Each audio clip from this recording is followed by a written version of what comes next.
Welcome to my Channel Deep Sleep Mission-DSM. As we begin, I would be delighted if you could share your location in the comments below. It's truly inspiring to witness how far this content travels and to connect with viewers from across the world. The notification lit up my phone at 2:47 a.m. That harsh, jarring buzz that cuts through even the deepest sleep. An Amber Alert. Silver Honda Civic, license plate, last seen heading northbound on I-95 near Richmond, Virginia. I almost swiped it away. Almost. But something made me pause. The child's name. Emma Rodriguez. 7 years old. Brown hair, green eyes. 4 feet tall. My hand started shaking. I don't have children. Never have. But I knew that description. Because 32 years ago, that was me. Same name, same age, same exact description. Even the same city. The really strange part. I was looking at my own childhood photo on that alert. If you're listening to this right now, comfortable in your bed, maybe with your phone charging on the nightstand, I need you to do something for me. Check your Amber Alerts. Are they turned on? Good. Now, are you absolutely certain you know what they're really for? Because I thought I did. Until that night changed everything.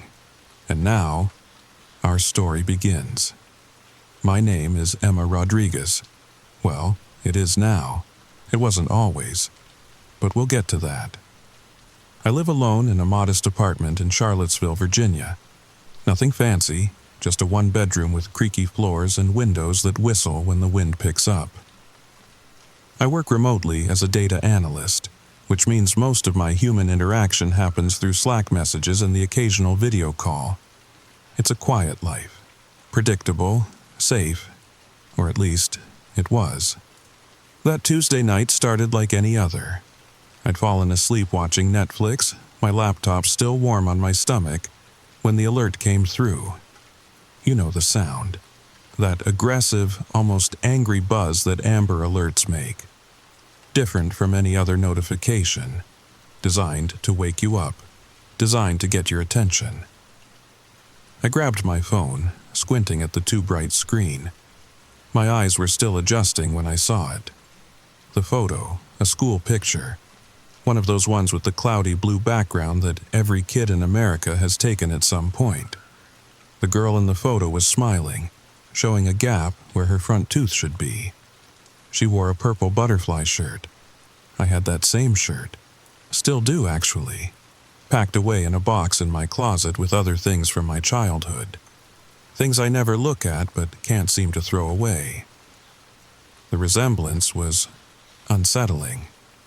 But it was more than that. The birthmark on her left cheek, barely visible in the photo. I touched my own face, feeling the slight raised skin in the exact same spot. Most people never notice it. You probably wouldn't unless you were looking for it. I sat up, laptop sliding onto the bed beside me.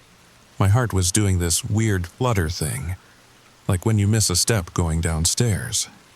I read the alert again, and again. Emma Rodriguez, age 7, missing from Richmond, Virginia. Last seen wearing jeans and a red jacket. Maybe in the company of an unknown adult male.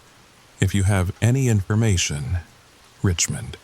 I grew up in Richmond, moved away when I was 8. Or at least that's what I'd always been told.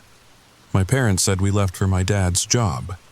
Phoenix first, then Seattle, then finally here to Virginia when I was in college. But not Richmond. Never back to Richmond. I did something stupid then. I know it was stupid, but I couldn't help myself. I called the number on the alert. 3 rings, 4. Then a voice, but not what I expected. Not a police dispatcher or FBI agent. The voice was soft, female, familiar in a way that made my skin prickle. "Hello, Emma." I almost dropped the phone. Who is this? You don't remember me, do you? That's okay. You were very young, 7 years old. This is about the alert. The missing girl. There is no missing girl, Emma. There never was. The alert is for you." I laughed. It came out sharp and nervous. That's insane. I'm 39 years old. I'm not missing. I'm in my apartment. Are you sure about that? Really sure? When was the last time you left? When was the last time someone besides delivery drivers saw you?" I opened my mouth to answer and couldn't.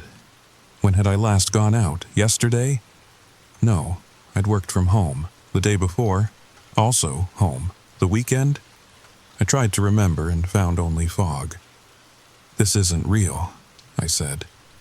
"This is some kind of prank or..." "Check your laptop, Emma. Check your work messages." Still holding the phone, I reached for my laptop. My Slack was open. Dozens of messages, all from coworkers I didn't recognize. Names I'd never seen before. The timestamp on the latest message, October 15th, 1999. That was impossible. Slack didn't even exist in '99. I didn't have a laptop in '99. I was 7 years old in 1999. "Are you beginning to understand?" the voice asked. No, I don't understand anything."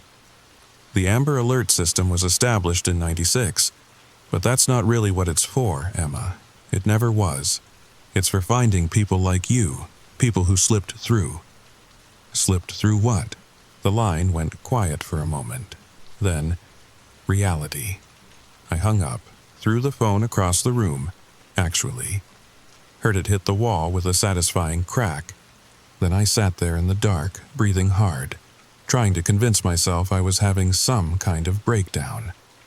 Stress from work, too much isolation, too much time alone in this apartment. The laptop screen was still glowing beside me, those impossible messages still there. I clicked on one. "Emma, where are you? You were supposed to submit the Patterson report hours ago." Patterson report? I didn't know any Patterson. I didn't have any reports due. I scrolled up, more messages. Days worth, weeks. All discussing projects I'd never heard of, referencing meetings I'd never attended, from people I'd never met. But the weird thing, the really weird thing, was that I could almost remember them. Like when you wake up from a dream, and the details are right there, just out of reach. I knew that Sarah from accounting liked her coffee with 3 sugars. I knew that Mike always scheduled meetings for 2 p.m. because that's when his kids napped. I knew these things, but I'd never learned them. My phone buzzed from across the room. Still working despite the throw. Another Amber Alert. I didn't want to look. Every instinct told me to leave it alone. But you know how it is. Sometimes the thing you're most afraid of is the thing you can't look away from. I picked up the phone. Cracked screen, but still functional. The new alert was almost identical to the first. Same photo, same description, but the location had changed. Last seen in Charlottesville, Virginia, Hillcrest Apartments, Building C. That was my building. My apartment was in Building C. The phone rang immediately, same unknown number. "Don't hang up again," the voice said when I answered. "We don't have much time. Who are you?" "My name is Detective Mills. I've been looking for you for 32 years. "That's impossible. I'm not missing. My parents, they know where I am. I talk to them every week." "When did you last talk to them, Emma?" I started to say Sunday, but was it Sunday? I couldn't remember the conversation. Couldn't remember dialing. The last clear memory I had of talking to my mother was Christmas, I whispered. "I remember Christmas." "Which Christmas?" I couldn't answer. They all blurred together, the same conversation maybe. The same jokes about me still being single. The same promise to visit soon. But when was soon? When had I actually seen them? "Emma, I need you to listen very carefully. You're stuck. You've been stuck for a very long time. The Amber Alert system, it's designed to find people like you. People who fall between the cracks of what's real and what isn't. That doesn't make sense, doesn't it? Think about it. Why do Amber Alerts always come at strange hours? Why do they wake you from the deepest sleep? Why that specific sound, that particular frequency that cuts through everything else? My hands were shaking now. You're saying, what, that I'm dead? Is this some kind of afterlife thing? No. You're not dead, you're something else. Something that shouldn't exist, but does. And we've been trying to find you, to pull you back, for 3 decades. I looked around my apartment. Everything exactly where it should be. My coffee mug on the counter, my shoes by the door, the photo of me and my college friends on the bookshelf. I walked over to the photo, picked it up. I was in the center, laughing at something off camera, but the friends around me, their faces were wrong. Not blurry exactly, just inconsistent. Like an AI trying to generate people but not quite getting it right. The Amber in Amber Alert, Detective Mills continued. It's not just a name. Amber preserves things. Insects trapped for millions of years, perfectly preserved but completely removed from time. That's what happened to you. When I was 7. When you were 7. October 15th, 1999. You were walking home from school. You remember that day? I did, suddenly, crystal clear. I did. It had been cold for October. I was wearing my red jacket, the one from the alert. I'd stayed late for art club. The sun was already starting to set. The streets were empty except for, there was a van, I said. No, that's what you were supposed to remember. That's the story that makes sense, but that's not what happened. Then what? You found something, a crack, a space between seconds, and you stepped through. I need you to understand something about memory. It's not a recording. It's more like a story we tell ourselves, over and over, until we believe it's true. But sometimes the story has holes. As Detective Mills talked, I remembered, not all at once, but in pieces, like a puzzle coming together in reverse. The walk home from school, the red jacket, the October air that smelled like dying leaves and distant fires. But there was something else, a sound that wasn't quite a sound, a color that wasn't quite a color, and a door that wasn't quite a door. It was in the alley between the drugstore and the laundromat. I'd walked past it 100 times, but that day it was different. The air there was thick, like walking through invisible honey. And there was this gap, not in the wall, in the everything. Children see them sometimes, Mills said. Adults learn not to. But children, especially children who are alone, who are quiet, who spend too much time in their own heads, they can find the spaces. I went through, you went through, and you've been there ever since, living a life, but not really. Aging, but not really. Existing in a bubble of time that loops and repeats and folds in on itself. I walked to my window, looked out at the parking lot below. The same cars in the same spots. Had they always been the same? Had that red Toyota ever moved? Had those leaves ever finished falling? Why now? I asked. Why are you contacting me now? Because the system finally found you. The Amber Alert. It's not just an alert, it's a ping. A sonar pulse sent through reality looking for echoes that shouldn't exist. And tonight, after 32 years, you pinged back. So, what happens now? Can you bring me back? The silence stretched so long I thought the call had dropped. Emma, I need you to understand something. The 7-year-old girl in that photo, she's not you anymore. She's still 7, still missing, still walking home from school on October 15th, 1999. She's been walking home for 32 years. My reflection in the window looked wrong suddenly. Too old, too young, too there, too not there. That's not possible. You tell me what's possible. You're 39 years old, living in an apartment you can't remember renting. Working a job you can't remember getting, existing in a world that only partially exists. The alert isn't looking for who you were, it's looking for who you are. Two different people, separated by a crack in reality. I touched the window. My reflection touched back, but for just a second, just a fraction of a second, I saw her, 7 years old. Red jacket. Walking, never getting home. She's still out there, I whispered. She's still out there, and she's starting to notice that something's wrong. That's why the alert went out. When the lost begin to realize they're lost, that's when things get dangerous. Dangerous how? What do you think happens when someone realizes they've been walking the same street for 32 years? When they understand that the sun has been setting for 3 decades?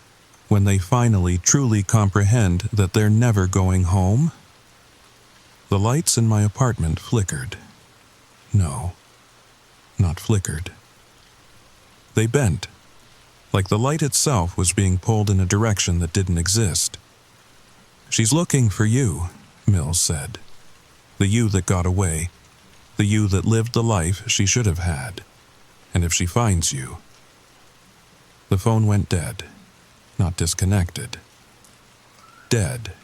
The screen black and cracked and cold like it had been broken for years. I stood there in the dark apartment that might or might not be real, thinking about a little girl in a red jacket who'd been walking home since 1999. Thinking about the space between seconds. Thinking about amber and insects and things preserved forever in moments they were never meant to stay in. And then I heard it. Footsteps in the hallway, small footsteps. Child-sized footsteps, stopping right outside my door. The doorknob turned. Slow, deliberate, the way a child turns a doorknob when they're trying not to wake their parents. But I'd locked it. I always lock it. I'm sure I locked it. The door opened anyway. She stood there in the hallway light. 7 years old, red jacket, that gap-toothed smile from the Amber Alert photo. But her eyes were ancient, tired, angry. "Hi," she said in a voice that was mine, but wasn't. "I've been looking for you." I backed away, bumping into the coffee table. "You're not real." "That's funny." She stepped inside, and the apartment got colder. "I was about to say the same thing about you." She looked around my apartment with curious eyes, picked up the photo from the bookshelf. The one with the not quite right faces. "This is what you did with my life?" She turned the photo toward me. "This is what you stole?" "I didn't steal anything. I don't even remember." "Exactly." The word came out sharp. Too loud for such a small body. "You don't remember. You gotta forget. You gotta grow up and move away and become someone else. I gotta walk home forever." Do you know what that's like? To watch the same sun set over and over? To see the same leaves fall but never land? She moved closer. With each step, I could see her more clearly. The mud on her shoes that never dried. The homework in her backpack that was somehow both new and decades old. The October cold that clung to her like a second skin. "The detective," I started. "There is no detective." She smiled, and it was horrible. That was me. It's always been me, calling out from that place between places, sending signals through the only system that could reach you. Amber Alerts, designed to find missing children. Well, here I am. My phone buzzed, another alert, then another. And another, dozens of them all at once, all with her photo. All with locations getting closer and closer to exactly where I stood. Last seen in Charlottesville, Virginia. Last seen on Highland Avenue. Last seen at Hillcrest Apartments. Last seen in Building C. Last seen on the 3rd floor. Last seen outside apartment 3B. Last seen inside. She was right in front of me now. Close enough that I could smell the October on her. Pine sap and pencil shavings, and that particular smell of elementary school hallways. "You want to know the truth?" she asked. "The real truth? Not the story about cracks in reality or spaces between seconds?" I nodded, unable to speak. We're the same person, always have been. But that day, October 15th, 99, something split. Maybe I did find a crack.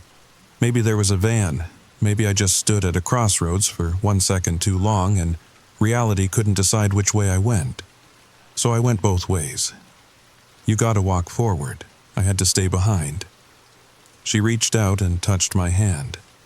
Her skin was ice cold and burning hot at the same time. "But here's the thing about splits," she continued. "They're not supposed to last. One version has to win. One story has to be true. And for 32 years, yours was winning. You got to be real, while I got to be the echo. The might have been. The ghost in the alert system. The apartment was fading around us. Or maybe coming into focus. I couldn't tell anymore. But ghosts get stronger," she said. "Every time someone reads an Amber Alert and feels that little chill. Every time a parent holds their child a little tighter. Every time someone thinks, what if that was my kid? I get a little more real, and you get a little less." I tried to pull my hand away, but I couldn't. Or maybe I didn't want to. Because I could feel it now.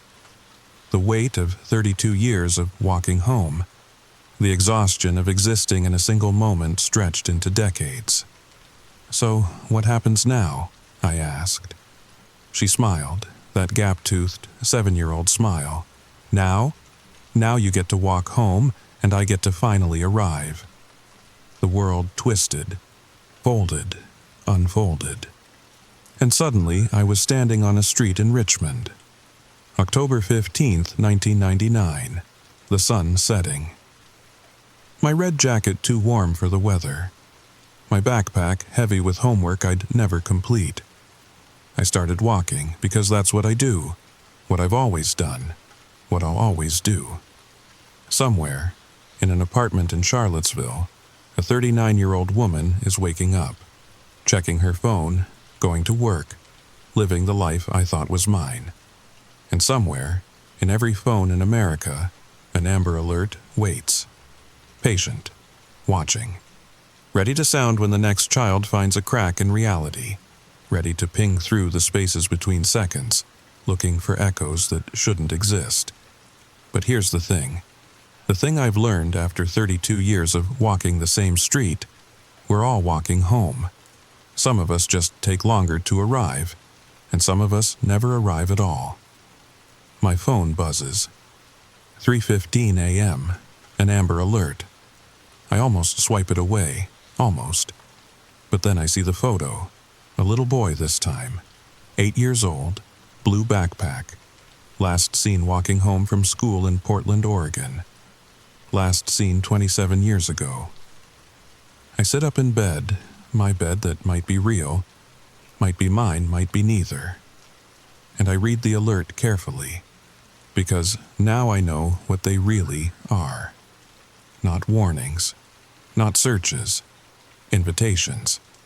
The boy in the photo looks tired. He's been walking for so long. And somewhere, in an apartment or a house or a life that should have been his, another version of him is starting to notice that something's wrong. That his memories don't quite fit. That the faces in his photos aren't quite right.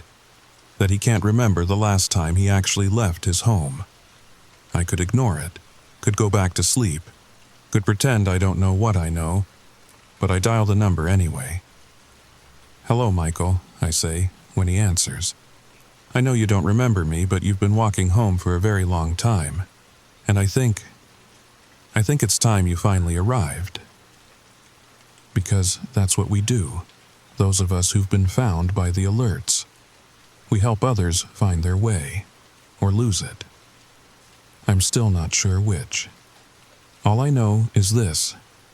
The next time your phone buzzes at 3 a.m. with that harsh, jarring sound, the next time you see a child's face on your screen, smiling out from a school photo that could be from yesterday or decades ago, Ask yourself, are you absolutely certain you're not the one who's missing? Are you sure you ever made it home? Check your photos. Check your memories. Check the faces of the people you think you know. And whatever you do, don't answer if she calls. Because sometimes the Amber Alert isn't looking for a missing child. Sometimes it's looking for you. And once it finds you, once you answer that call, you might discover you've been walking home for much longer than you think. Sweet dreams. Or at least, try to have sweet dreams.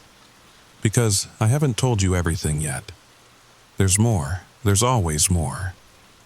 It's been 3 months since I answered that call. 3 months since I helped Michael find his way home. Or lose it. I'm still not entirely sure which, but I've learned things. Things about the alerts, things about the system, things I probably shouldn't know. You see, there are others like me, hundreds of us, maybe thousands. We have a name for ourselves, the Found. Those who answered the alert and survived the convergence. Those who somehow managed to stay in this reality when our other selves came calling. We communicate through the alerts themselves. Hidden messages in the license plates. Codes in the timestamps.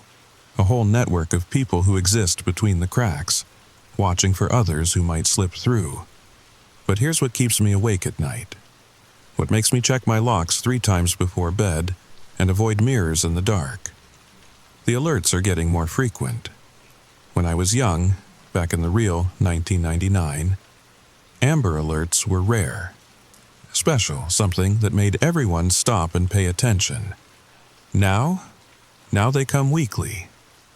Daily sometimes. And not all of them are real. I mean, not real in the traditional sense. The Found have a theory. We talk about it in our encrypted chat rooms, in messages that delete themselves after reading, in conversations that technically never happen. The theory goes like this. Reality is getting thinner. Whatever barrier exists between our world and that other place, the place where time loops and children walk home forever, it's breaking down. The cracks are getting wider. More people are slipping through. And worse, more things are slipping back. Because it's not just lost children trying to reclaim their lives. There are other things in that space between seconds.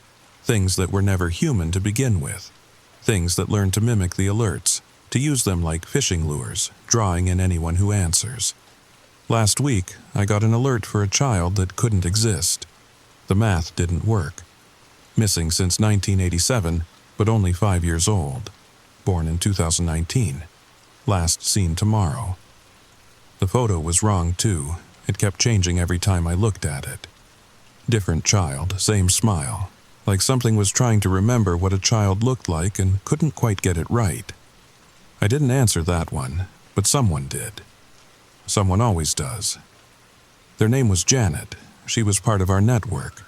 She thought she could help, thought she understood the rules, but there are no rules in the spaces between. Only suggestions, only habits that reality hasn't broken yet. Janet's last message was just 3 words. It's not her. Then nothing. Her account deleted. Her existence questionable. I tried to look her up, tried to find proof she'd ever been real. But the internet had forgotten her. Like she'd been edited out. Or like she'd never been edited in to begin with. But I remember her. The Found always remember. It's our blessing and our curse. We remember the people who slip away, the ones reality forgets. We're the only proof they ever existed. And we're disappearing too. One by one, answering calls we shouldn't answer. Opening doors we shouldn't open. Helping children who aren't really children find their way to places that aren't really home. The woman I spoke to, Detective Mills who wasn't Detective Mills, my younger self who spent 32 years walking home, she told me something before the convergence. Something I didn't include in my first account because I didn't want to believe it. She said, "This isn't the first time. You've answered before. You've been found before. But you keep forgetting. Every time the alert sounds, every time you answer, you reset.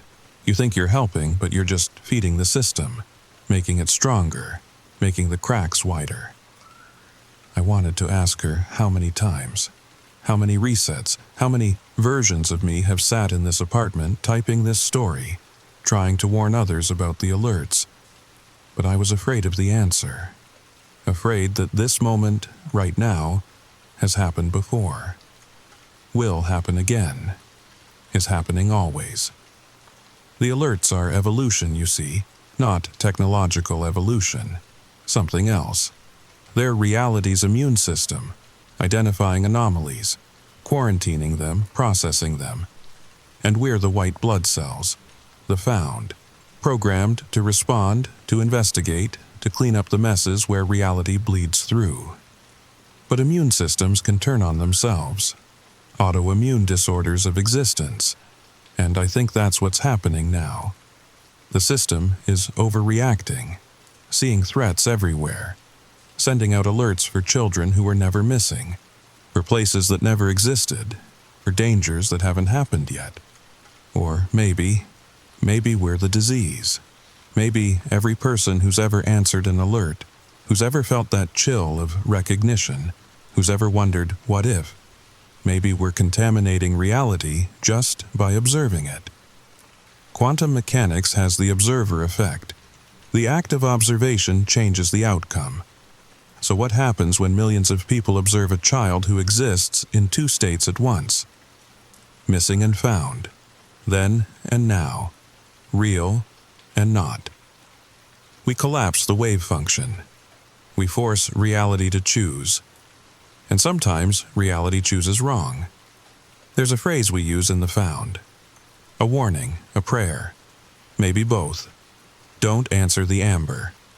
Because amber preserves, yes, but it also traps.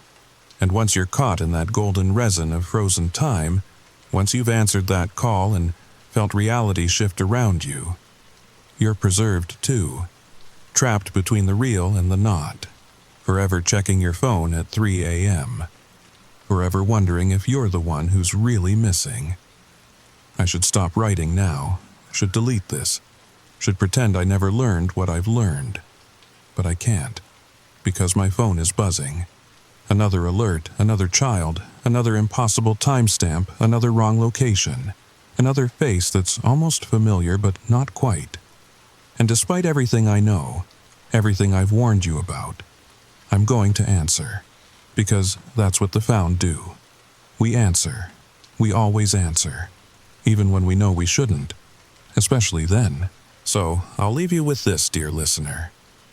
The next time you hear that sound, that harsh, jarring buzz that cuts through your deepest sleep, ask yourself, is it really trying to wake you up, or is it trying to pull you deeper into a dream you're already having? A dream where children walk home forever, where time loops and folds and breaks, where you've been missing for years but nobody's noticed yet, not even you. Check your photos again. Check them carefully. Look at the faces. Look at the backgrounds. Look at the shadows. Do you see it? That little inconsistency, that small wrongness, that hint that maybe, just maybe, you're not where you think you are. You're not when you think you are. You're not who you think you are. The alert knows, though. The alert always knows. And it's looking for you, right now. Listen, do you hear it? That's not your phone buzzing, that's reality, trying to remember if you're supposed to exist. And if you're very, very quiet, if you hold your breath and listen past the sound of your own heartbeat, you can hear it making up its mind.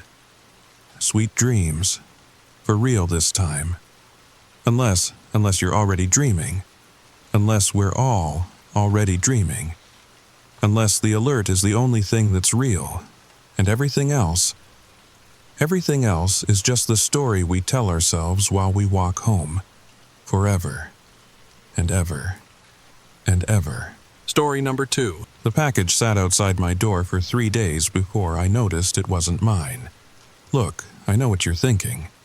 How does someone not notice a package at their own apartment door for 3 whole days?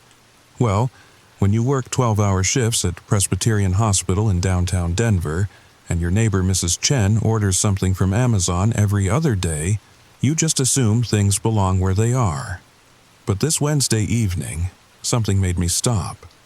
Maybe it was the way the box was positioned, perfectly centered on my doormat. Or maybe it was because Mrs. Chen hadn't picked it up yet, and she never leaves packages sitting around. I bent down, squinting at the shipping label in the dim hallway light. The address read, Apartment 4B, 1847 Larimer Street. That was my address. My name, though, Sarah Mitchell, was nowhere on it, just the apartment number. The return address was smudged, like someone had deliberately rubbed it with their thumb. Before we dive into what happened next, let me ask you something. Have you ever felt like your safe space, your home, suddenly wasn't yours anymore? Like you're sharing it with something you can't see? Drop a comment below if you've ever experienced that feeling, because after what I'm about to tell you, I need to know I'm not alone in this. Now, let's get into the story. I should have left the package alone. That's what any rational person would have done. Call the building manager, report a misdelivered package, let someone else deal with it. But after 3 straight days of double shifts, dealing with emergency room chaos, my judgment wasn't exactly stellar. I picked up the box. It was lighter than expected, about the size of a shoebox but weighing almost nothing, like it was filled with air.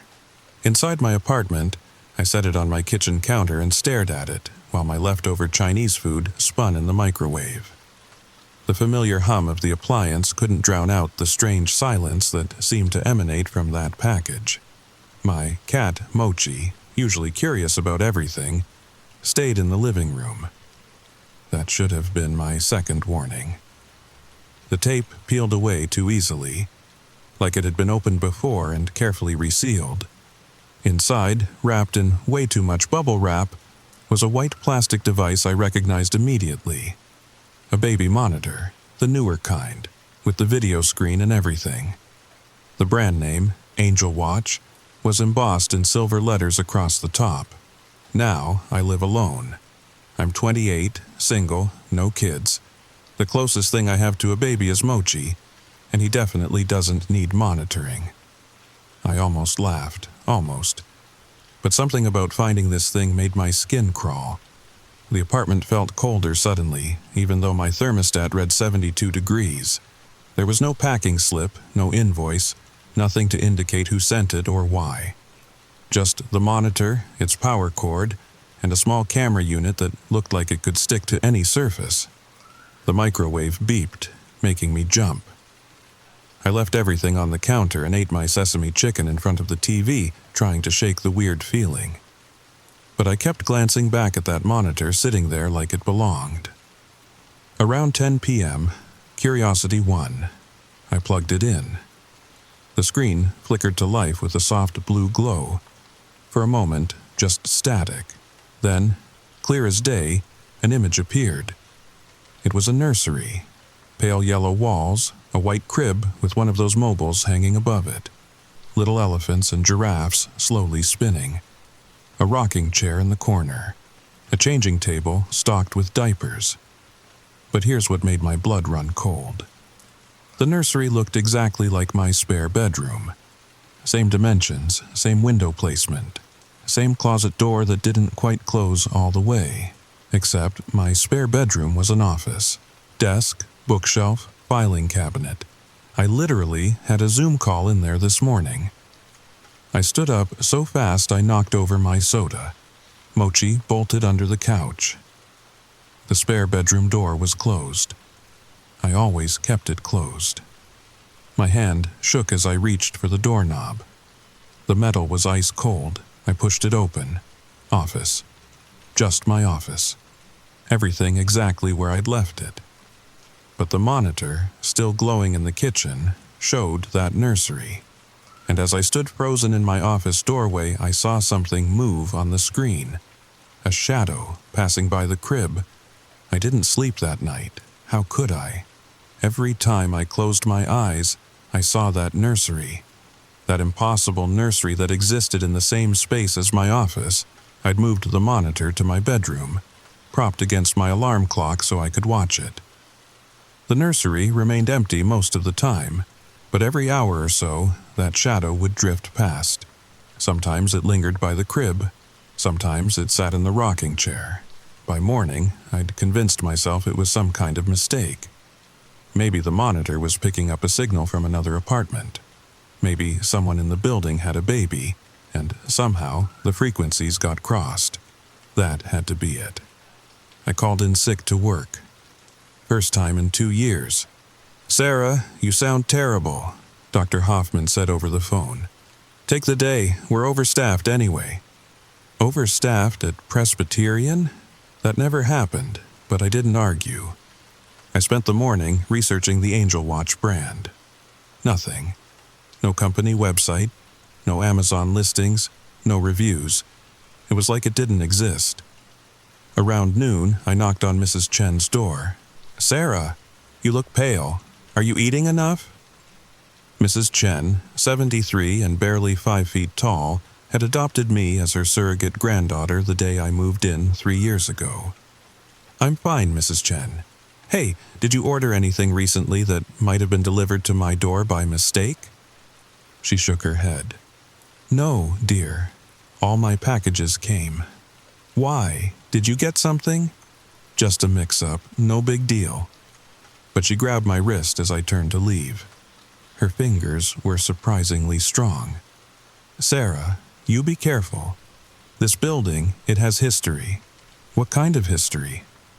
She glanced down the hallway, then pulled me inside her apartment. "You know about the fire?" I shook my head. 1993, 4th floor. A young couple with a baby. The smoke alarms didn't work. The parents got out, but she didn't need to finish. "Which apartment?" I asked, though I already knew the answer. 4B. My apartment. I mumbled something about needing to go and practically ran back to my door. Inside, the monitor had moved. I'd left it on my nightstand, but now it sat on my coffee table, facing my office door. On the screen, the nursery was different. Toys scattered on the floor. The mobile spinning, though there was no one there to wind it. And in the crib, I moved closer, squinting at the tiny screen. There was something in the crib. Under a yellow blanket, something small, something that wasn't moving. The image flickered, went to static, then came back. The crib was empty, but on the wall behind it, in what looked like crayon, were words, "She's still here." I grabbed my phone to take a picture, but the screen went black. When it came back on, the nursery was normal again. Pristine, empty, waiting. That's when I heard it. Crying, soft, muffled, like it was coming from very far away, or from behind a wall. It was coming from my office. I stood outside the door for 5 full minutes, hand on the knob. The crying continued, rhythmic, desperate. The sound every parent knows means something is wrong. But I didn't have a child. I pushed open the door. Silence. Just my office. Afternoon sunlight streaming through the window, making everything look normal, safe. But the air smelled different, like baby powder. That night, I set up my laptop to record the monitor. I needed proof I wasn't losing my mind. Needed something tangible to show, to make sense of what was happening. Mochi hadn't come out from under my bed all day. Even his favorite treats couldn't coax him out. Animals know things, don't they? They sense what we can't. At exactly 3:17 a.m., I woke to the sound of a lullaby. Not from the monitor, from my office. The melody was familiar. Brahms' lullaby, but slower, distorted, like a music box winding down. The monitor showed the nursery, but this time, someone was there. A woman in a nightgown, her back to the camera, standing over the crib. She was swaying slightly, like she was rocking a baby, but her arms were empty. I grabbed my phone and started recording the monitor's screen. My hands shook so badly I could barely hold it steady. The woman turned around. I couldn't see her face. It was blurred somehow, like looking through frosted glass, but I could see she was crying, shoulders shaking, one hand reaching toward the camera. Then she spoke. "Where is she?" The words came through the monitor's tiny speaker, clear as if she was standing next to me. "Where's my baby?" The temperature in my bedroom plummeted. I could see my breath. "Please, I can't find her. I've looked everywhere." I wanted to answer, wanted to tell her about the fire, about what Mrs. Chen had said, but my throat felt frozen. The woman moved closer to the camera. Her face became slightly clearer, young, maybe mid-20s.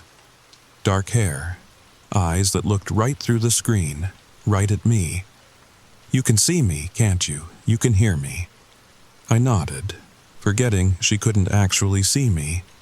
Or could she? "Help me find her, please. She was just here, in her crib.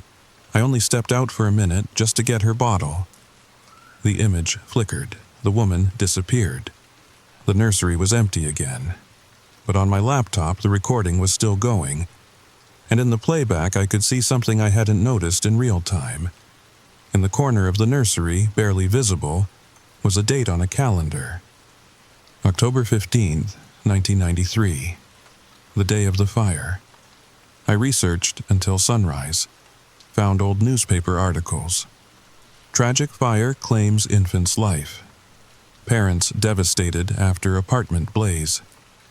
Investigation reveals faulty wiring in Larimer Street building.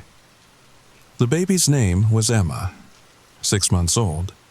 Her parents moved out immediately after. Couldn't bear to stay in Denver. The apartment sat empty for years until the building was renovated in 2001. But something had stayed behind. The next day brought something I hadn't expected. As I was leaving for work, finally feeling stable enough to return, I found Mrs. Chen waiting by the mailboxes, clutching a manila envelope. "Sarah, I need to show you something." Her voice was different, urgent in a way I'd never heard before. Back in her apartment, she spread the contents of the envelope across her kitchen table. Photographs, newspaper clippings, handwritten notes, all yellowed with age. "I wasn't entirely truthful yesterday," she said, not meeting my eyes, "about what I know." The photographs were all of apartment 4B, but from different time periods. Different furniture, different decorations, but the same layout, the same rooms. "This building," Mrs. Chen continued, "it's not just about one tragedy. It's about what happens after. What the building does to process things." She picked up a photograph from 1990s, a young woman with short blonde hair standing in what I recognized as my office, but arranged as a nursery. Rebecca Chen, my daughter-in-law. She lived in 4B for 5 years, longest anyone had ever managed. She understood what the apartment needed. My blood went cold. "She was the woman Tom mentioned." Mrs. Chen nodded. Rebecca wasn't just living there, she was facilitating. Every few months, something would arrive.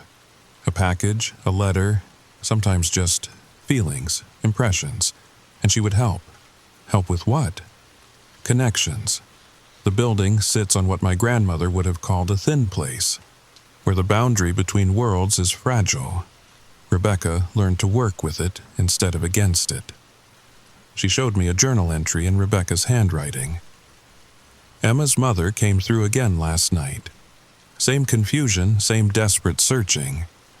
I've tried explaining about the fire, but trauma creates loops. She's stuck in that moment, forever looking for her baby, forever not understanding why she can't find her. Tonight, I'm going to try something different. What happened to Rebecca?" Mrs. Chen's expression grew sad. She helped too many. Started taking on their pain. The grief, the confusion, the endless searching, it became hers. One morning I found her in the office, just sitting in the rocking chair that wasn't there, holding a baby that wasn't there, singing to empty air. She flipped to the last entry in the journal. I understand now. The building doesn't create these connections. It preserves them. Emma's mother isn't haunting 4B. She's protecting it, making sure other lost souls find their way through.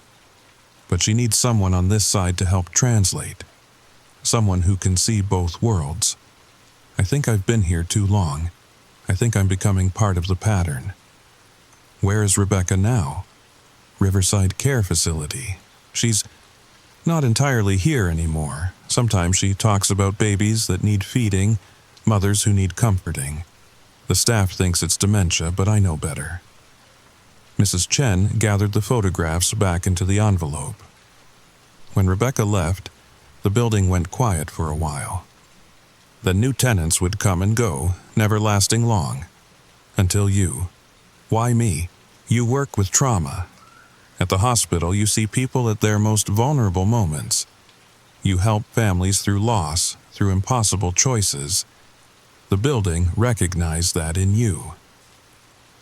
I thought about all the nights in the ER, holding the hand of someone's mother while they said goodbye, translating medical jargon for confused families, being present for moments when words weren't enough. The monitor wasn't random, I realized. It was a tool, a way to establish contact. Mrs. Chen smiled sadly. Rebecca left instructions, hidden in the building's maintenance files. She knew someone else would eventually be chosen. She wanted them to have guidance. That evening, armed with Rebecca's journal and a new understanding, I approached the monitor differently. Instead of being afraid, I tried to be present. Professional. The way I was at the hospital when someone needed help navigating the impossible. The nursery appeared as usual, but this time I paid attention to details Rebecca had noted. The way the light fell across the crib, it wasn't natural lighting. It was the glow of flames reflected on smoke. The mobile that spun without wind was actually swaying as if the building was shaking. The woman in the nightgown wasn't wearing a nightgown at all. It was a smoke-stained pajama set.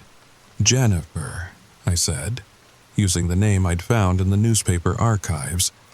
Your name is Jennifer Mason.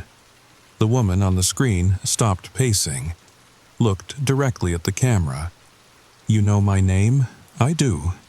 And I know Emma's name too. I know what happened on October 15th, 1993. Her image became clearer, more solid. The fire. I remember the fire, but Emma. I can't find Emma. Jennifer, I need you to listen carefully. The fire happened 31 years ago. You and Mark got out, but Emma didn't make it out with you. The woman's face crumpled. No, that's not... She's here. She has to be here. I hear her crying. The crying you hear, it's not Emma calling for you, it's you calling for Emma. You've been searching for 31 years, but Jennifer, you're not going to find her here. The nursery began to shift, becoming transparent. Behind it, I could see the shadow of my office, but also something else. Another layer. A warm, golden light. I don't understand. You died in the fire too, Jennifer. Your body made it out, but you went back for Emma. You never stopped going back for Emma. The woman looked down at her hands. They were becoming translucent. I'm dead? Your body survived for 3 days in the burn unit, but you were already gone, already searching. Tears streamed down her face. Then she's been alone all this time. My baby's been alone. No, I said firmly, Emma wasn't alone. She was waiting. She's been waiting for you to stop searching the past and start looking toward the future, toward where she actually is. The golden light behind the nursery grew brighter, and there, just at the edge of visibility, I saw a small figure. A child with dark hair and bright eyes, reaching out. Mama? Jennifer spun toward the light. Emma? Emma! The monitor screen blazed with golden warmth, and for just a moment, I saw them together. Mother and daughter, whole and happy and free. Then the screen went dark. The next day, I tried to return the monitor.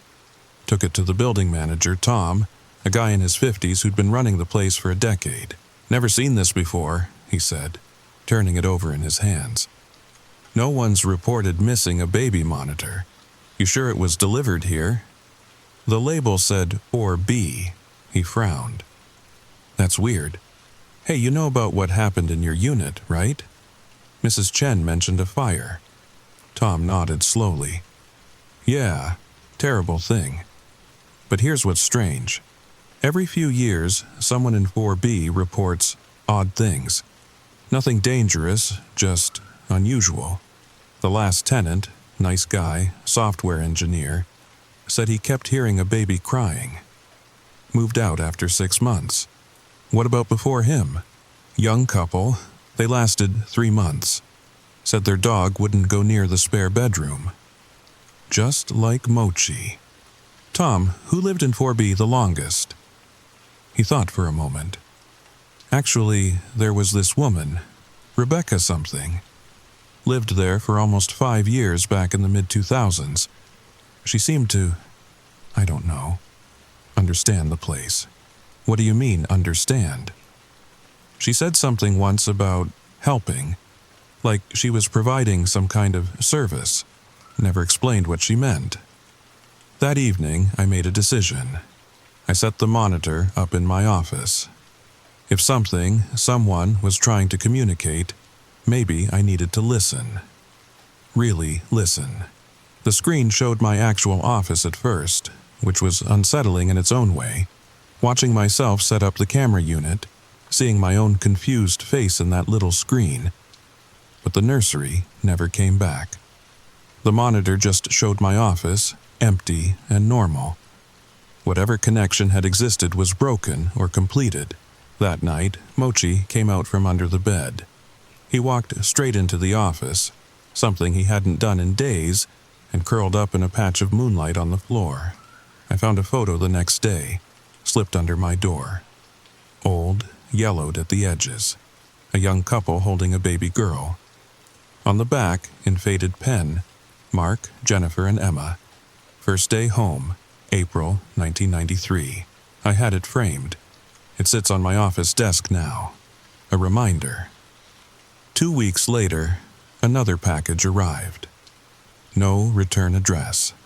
Inside, a single sheet of paper with 2 words, "Thank you."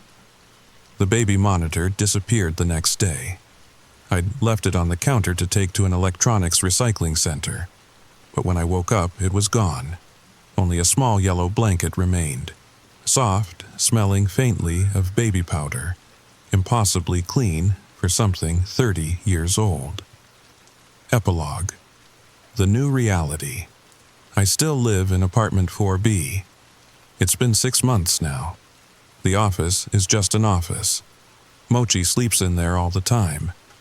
Sometimes, late at night, I think I hear something. Not crying. Not anymore, something else. Laughter. A baby's laughter, happy, content. Like she finally found her way home. But here's the thing that still keeps me up some nights. The thing that makes me check my doorstep every evening. The reason I'm sharing this story with you now. Last week, Mrs. Chen mentioned something in passing. She was talking about the couple who lived in 4B after the fire in the late 90s. Nice family, she said. They had a little girl. Sweet thing, always laughing. What was her name? I asked, though somehow I already knew. Emma. They named her Emma. Said it felt right, like the apartment chose the name for them.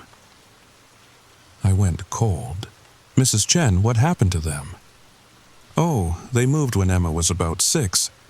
Somewhere in California, I think. But you know, she looked just like that poor baby from the fire. Same dark hair, same bright eyes, almost like... She trailed off, shaking her head. Like what? Nothing, dear. Just an old woman's imagination. But I knew what she meant. I'd been thinking the same thing.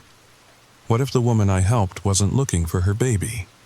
What if she was making sure her baby had found a new home? a new family, a second chance? What if some connections are stronger than death? What if love, real love, the kind a mother has for her child, can reach across boundaries we don't understand? I don't have answers, only questions. And late at night, when I hear that distant laughter, I wonder, is Emma still here? All the Emmas? The one lost in the fire and the one who lived here after? Are they the same soul, or just an echo of a mother's endless love? The monitor never came back. But sometimes, when I'm working late in my office, I smell baby powder, feel a warmth that has nothing to do with the heating system. And I know, somehow, that everything happened exactly as it was supposed to. Love doesn't die in fires. It just transforms, finds new ways to exist, new lives to live. And sometimes, it just needs someone to listen, to understand, to say the words that set it free. You're safe. You're loved. You can let go now. But I still check my doorstep every night. Still wonder what other packages might arrive. What other voices need to be heard. Because now I know the truth about apartment 4B. It's not haunted. It's a way station. A place where lost things find their way home. And I'm its keeper now. Just like Rebecca before me. Just like whoever comes after. The building has chosen me. And honestly, I'm okay with that. But if you ever get a mysterious package, something that doesn't quite belong, something that makes your pet hide in your breath fog in a warm room, don't ignore it. Listen, someone might be trying to find their way home, and you might be the only one who can help them. Sweet dreams, everyone. And remember, check your doorstep. You never know what might be waiting for you. What's the strangest thing you've ever found at your door? Let me know in the comments. Like this video if it gave you chills. And subscribe because I have a feeling this isn't the only story apartment 4B wants me to tell. There's something else I haven't mentioned yet. Yesterday, I found another package. This time, it's a music box. And when I wind it up, it doesn't play Brahms' Lullaby. It plays something else. Something I've never heard before. Something that makes Mochi sit perfectly still and stare at the spare bedroom wall. I should have learned by now. When mysterious packages appear at apartment 4B, they're never just coincidence. The music box was smaller than the monitor package, wrapped in brown paper that felt old, textured like parchment. No shipping label this time, no address at all. Just my name written in spidery handwriting across the top, for Sarah, the new keeper. Inside, nestled in tissue paper that smelled of lavender and thyme, was an antique music box, silver-plated, with intricate engravings of dancing children around the sides, the kind of thing you'd find in your grandmother's attic, if your grandmother collected haunted artifacts. When I lifted the lid, expecting the typical ballerina to pop up, there was nothing. Just a small mirror where the dancer should be, and a tiny key already wound tight. The melody that emerged wasn't like anything I'd ever heard. Not quite classical, not quite lullaby. It had an otherworldly quality, like music played through water, or heard in a dream you can't quite remember upon waking. But here's what made my skin crawl: Mochi's reaction. My cat, who had finally returned to normal after the monitor incident, immediately froze when the music started. Not just stopped playing, completely froze, like a statue. His eyes fixed on the spare bedroom wall, pupils dilated, ears forward. He stayed like that for the entire 3-minute melody, not even blinking. When the music stopped, he shook his head like he was clearing water from his ears, looked at me with what I swear was confusion, then walked away like nothing had happened. That first night I put the music box in a drawer. But at 3:17 a.m., the same time I'd first heard Jennifer's voice, it started playing on its own. I found it sitting on my nightstand, lid open, that haunting melody drifting through my bedroom. In the tiny mirror where a dancer should have been, I saw something that made me question my sanity all over again. It wasn't my reflection looking back. It was a child, maybe 4 or 5 years old with curly red hair and freckles, wearing what looked like a 1950s dress. She was mouthing words I couldn't hear, pressing her small hands against the glass like she was trapped inside. When I reached for the music box to close it, the child's eyes met mine. She smiled, a heartbreaking, hopeful smile, and mouthed one word I could clearly understand: help. The music stopped. The mirror showed only my own terrified face. I've been researching the building's history deeper than ever before. Found records going back to 1923, when it was first constructed. And here's what I discovered. Apartment 4B isn't the only unit with a story. There was a little girl named Margaret O'Sullivan who lived in 4B in 1956. She fell down the main staircase and broke her neck.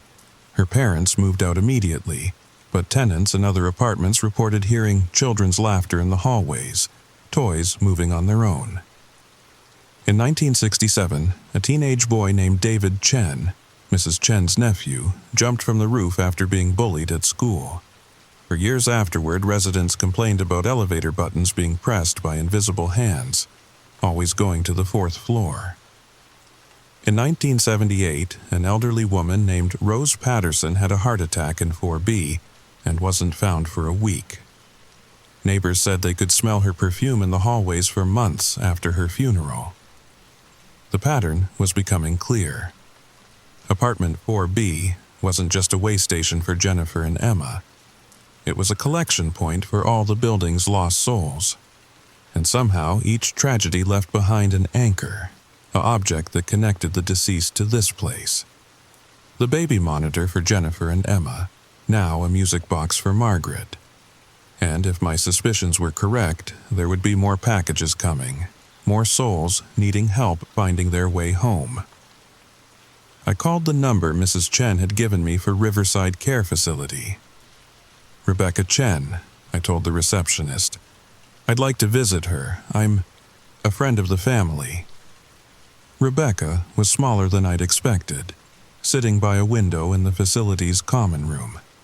Her gray hair was neat, her clothes clean, but her eyes held that distant look of someone who exists partially in another world. "You're from 4B, she said, before I even introduced myself. Not a question, a statement. "How did you know?" She smiled sadly. "You have the look, the weight. How many have you helped cross over?" "Just one, Jennifer and Emma. But I think there are more coming." Rebecca nodded slowly. "Margaret will be next. Sweet little thing. She's been waiting the longest, afraid to leave without her dolly. Did you find her music box? How do you—" "I left instructions, hidden throughout the building, for whoever came after me." She leaned forward, gripping my hand with surprising strength. "Sarah, listen carefully. You can't save them all. I tried. I thought I could carry everyone's pain, everyone's confusion. But the building, it feeds on that energy. The more you take on, the more it needs." "What are you saying?" "Set boundaries.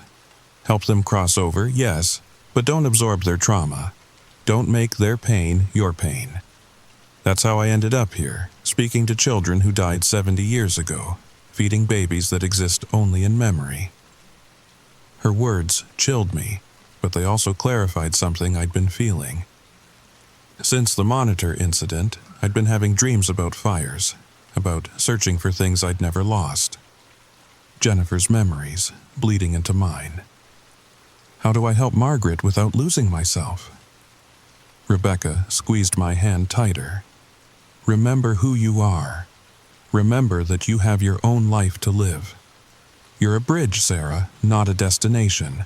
Help them cross, then let them go. But that's a story for next time, if you're brave enough to hear it. Story number 3. I woke up in my apartment on a Tuesday morning to my alarm blaring the most annoying sound in the world. My phone showed 3 missed calls from my landlord and 17 unread emails about my student loan payments being overdue. For a moment, lying there in my tangled sheets, I had the strangest feeling that I'd been somewhere important, somewhere that mattered. But the feeling faded as I stumbled to the bathroom and saw myself in the mirror. Same tired eyes, same messy hair, same life falling apart one bill at a time. I had a job interview that morning at Morrison Financial downtown. Nothing fancy, data entry and basic bookkeeping, but it paid enough to keep me from getting evicted. I put on my best and only decent suit and headed out into the Milwaukee cold. The interview went better than expected. The manager, a kind woman named Sarah, who looked like she actually cared about her employees, walked me through the office and introduced me to the team. It was small, friendly, the kind of place where people brought in homemade cookies and remembered each other's birthdays.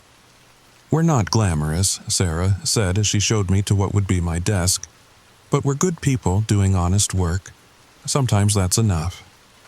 It was more than enough. It was perfect.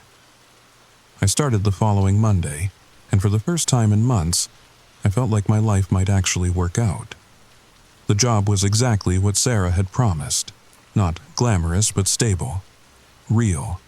The kind of work where you could see the results of your efforts at the end of each day. But something strange began happening almost immediately. During my lunch breaks, I found myself walking past this empty lot downtown, where I could have sworn there used to be a building. A beautiful Art Deco building, with a doorman and brass elevators. Every time I passed it, I'd stop and stare at the coffee shop that had been built there instead, feeling like I was forgetting something important. "Excuse me," I asked the barista one day, "how long has this shop been here?" She looked at me like I'd asked what color the sky was. "Since I was a kid, at least. My mom brought me here for hot chocolate when I was like 8. Why?"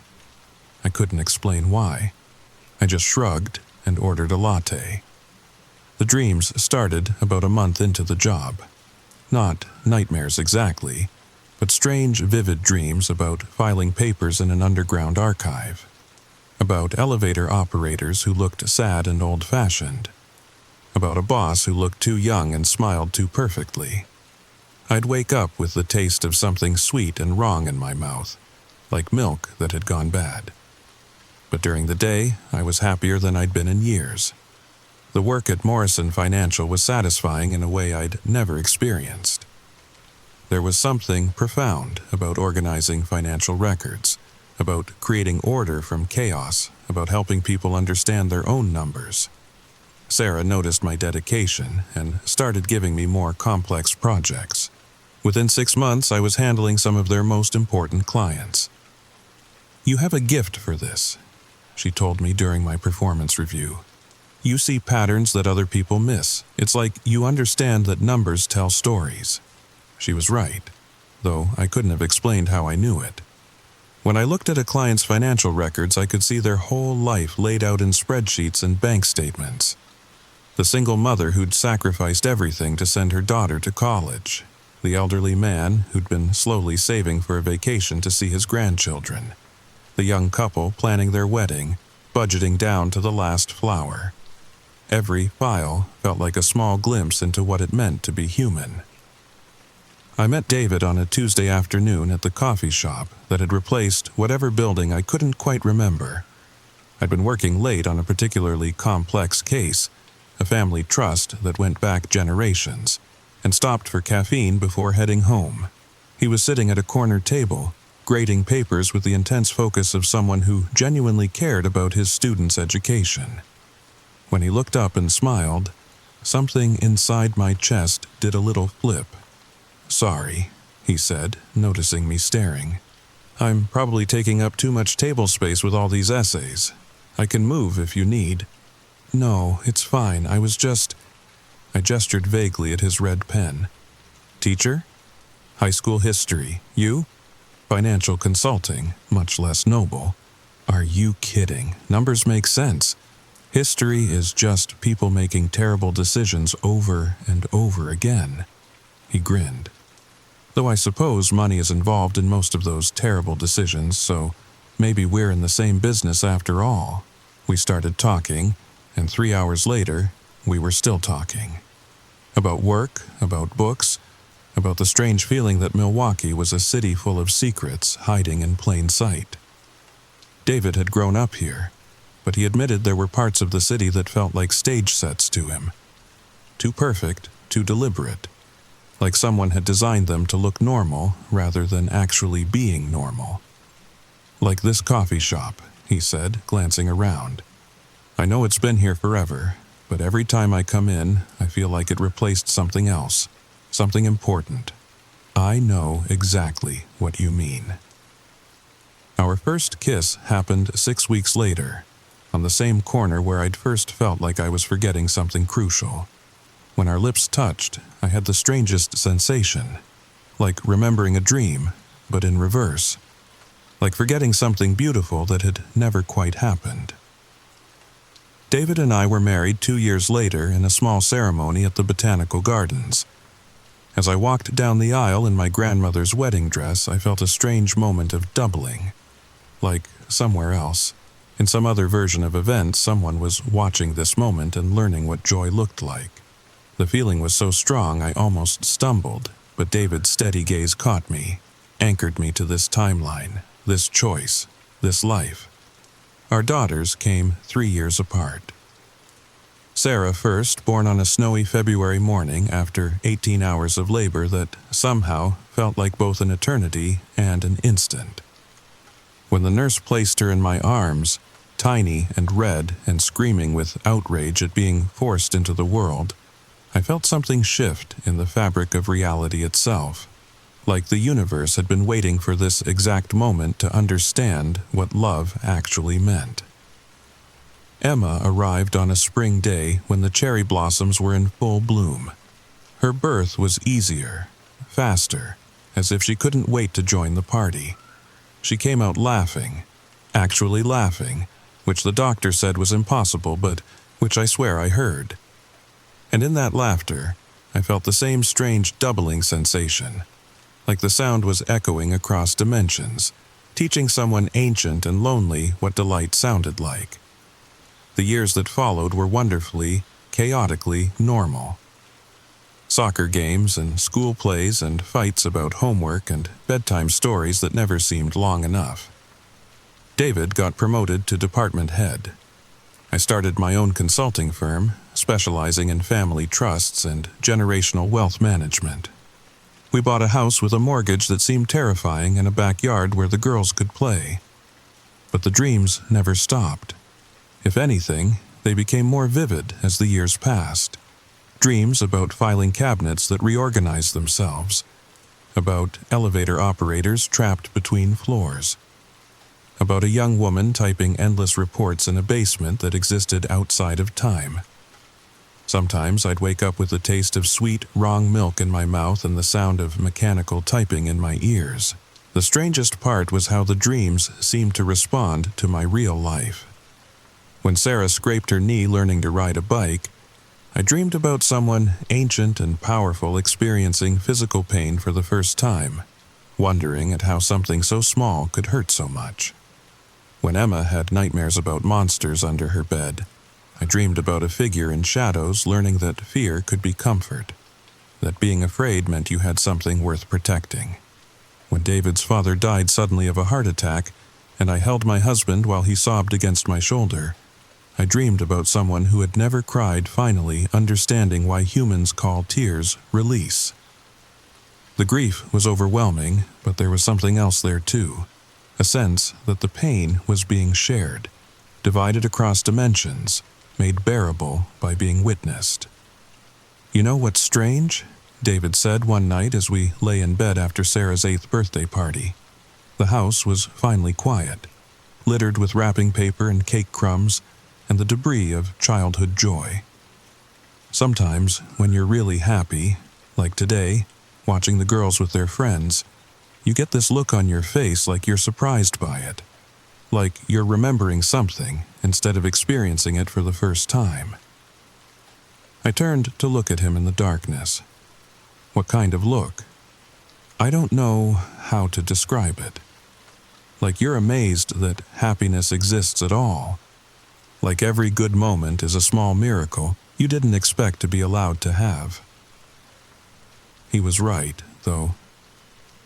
I'd never consciously noticed it. Every joy did feel unexpected.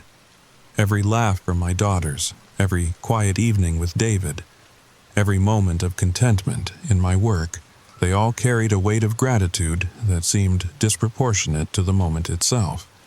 Like I was living a life I'd won in some cosmic lottery I didn't remember entering. The dreams began to change when I turned 35. Instead of the underground archives and impossible elevators, I started dreaming about conversations. Always the same setting. An office that felt both familiar and impossible, with windows that showed multiple cities at once. Always the same two figures. Myself, but older, more tired, sitting across from a man who looked young but felt ancient.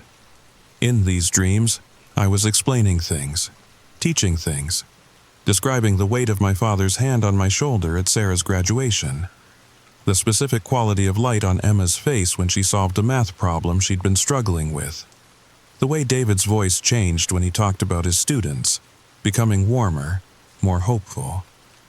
The beauty isn't in the moment itself, dream Jennifer would say to the ageless man. It's in knowing the moment will end. That's what makes it precious.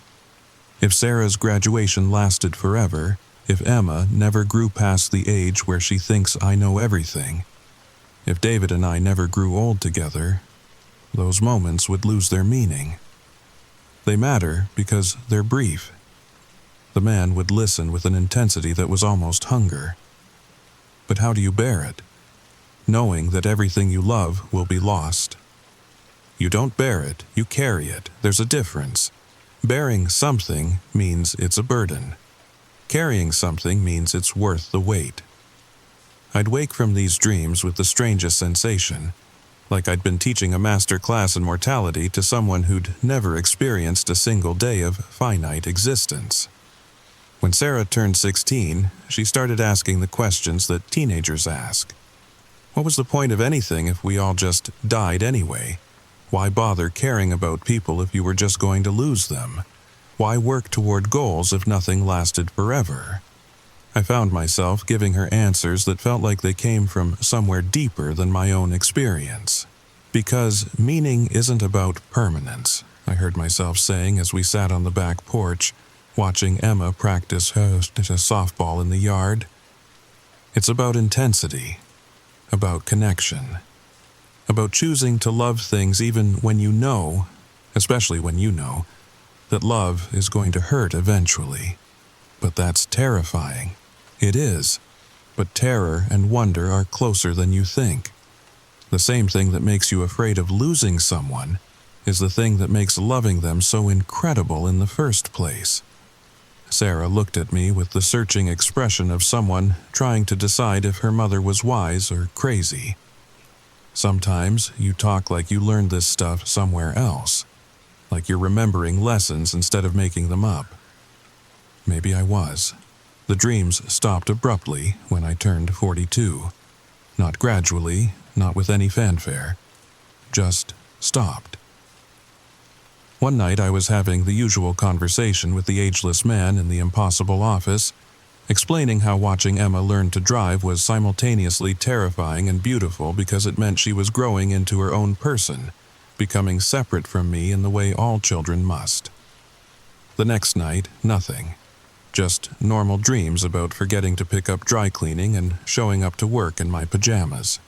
At first I was relieved. The dreams had been exhausting, like working a second job I didn't remember applying for. But as weeks passed without them, I found myself missing something I couldn't name. There was a loneliness I hadn't felt before, like I'd been part of some grand conversation that had suddenly ended without explanation. That's when the gifts started arriving. The first was a fountain pen, delivered to my office with no return address. It was beautiful, real gold, with an inscription that read, "Thank you for the lesson. A friend who finally understands." I almost threw it away, assuming it was some kind of marketing gimmick, but something about the weight of it in my hand made me keep it. When I used it to sign contracts, the ink shimmered for just a moment, like it was writing in more dimensions than I could see. The second gift came on Sarah's high school graduation day, a small package on our doorstep containing a snow globe. Not just any snow globe, but one that showed Milwaukee as I'd never seen it. The buildings were different, older, more ornate. When I shook it, the snow that fell looked suspiciously like ash, and for just a moment, I could swear I saw tiny figures moving in the streets below, going about lives that felt both impossible and entirely real. Emma found me staring at it in the kitchen. "Where'd that come from?" "I don't know," I said honestly. "Someone sent it. It's beautiful, kind of spooky, but beautiful." She peered closer at the tiny city.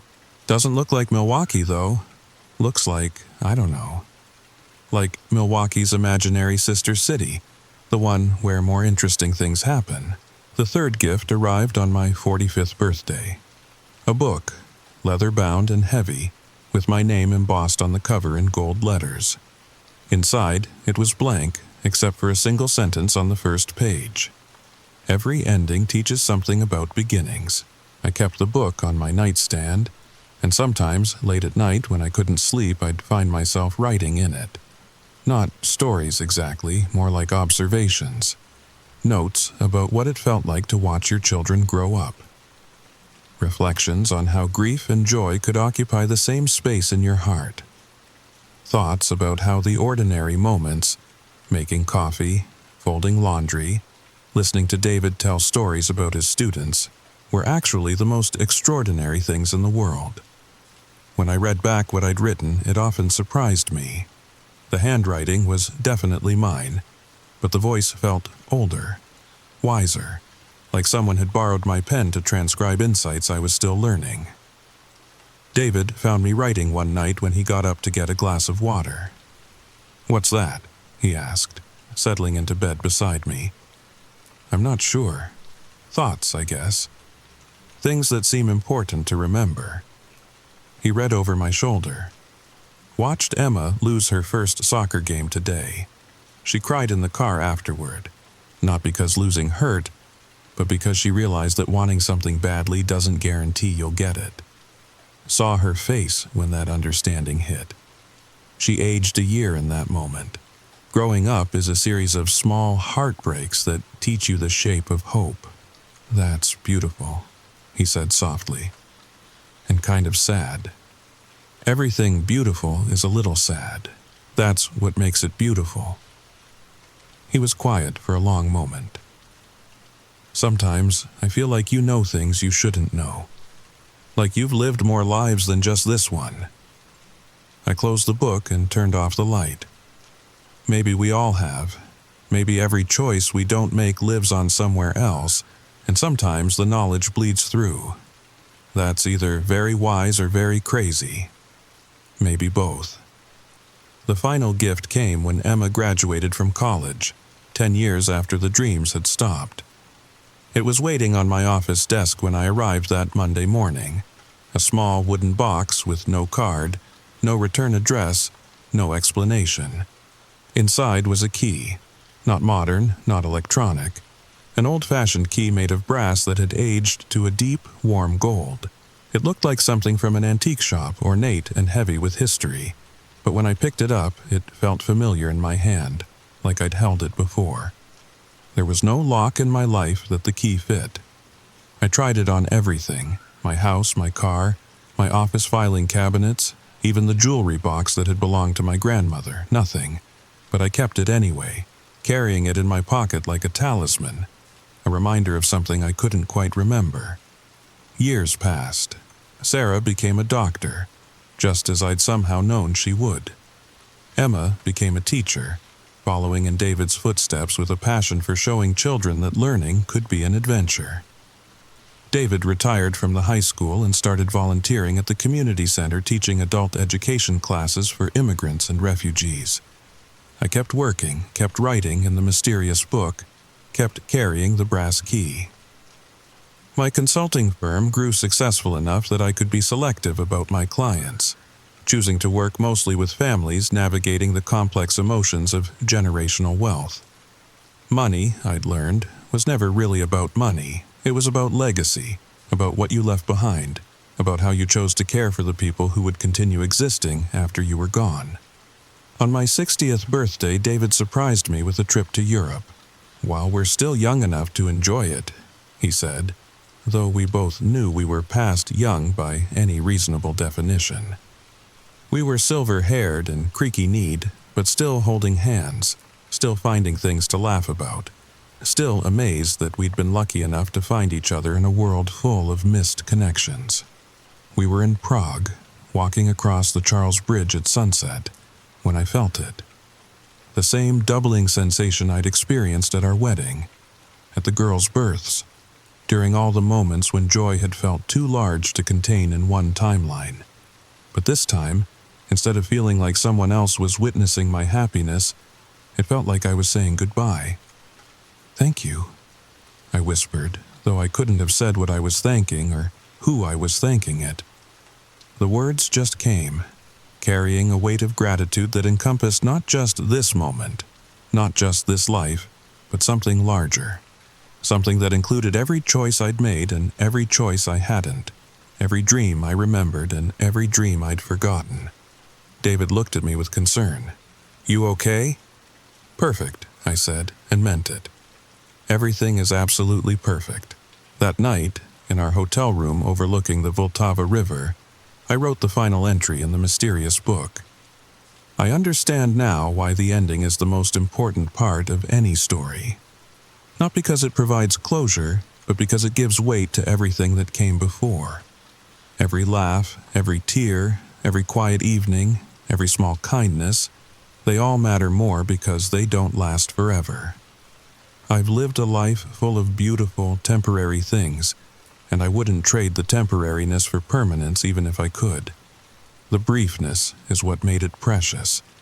The ending is what makes it art. When I finished writing, the book was full. Every page filled with observations about mortality, love, loss, and the strange magic of ordinary life. I closed it for the final time and set it on the nightstand. The next morning, it was gone. In its place was a note in handwriting I didn't recognize. "Lesson complete. Rest well, teacher." I woke David to show him, but when I looked again, there was no note. Just the key, sitting alone on the nightstand where the book had been. "What key?" David asked when I tried to explain. I looked down at my hand. It was empty. The key had vanished too, leaving only the faintest impression in my palm, like the ghost of something once held. We flew home to Milwaukee the next day. As the plane descended, I looked down at the city where I'd built my life, and for just a moment I could have sworn I saw it differently. Older buildings mixed with new ones. Streets that curved in impossible directions. A skyline that existed in multiple time periods simultaneously. Then we landed, and it was just Milwaukee again. Normal, real, beautifully ordinary Milwaukee. But I kept the impression with me. That glimpse of a city where more interesting things happened. Where time moved differently, and ordinary people discovered that the universe was far stranger and more wonderful than it appeared. Sometimes, late at night when I can't sleep, I think about that other Milwaukee.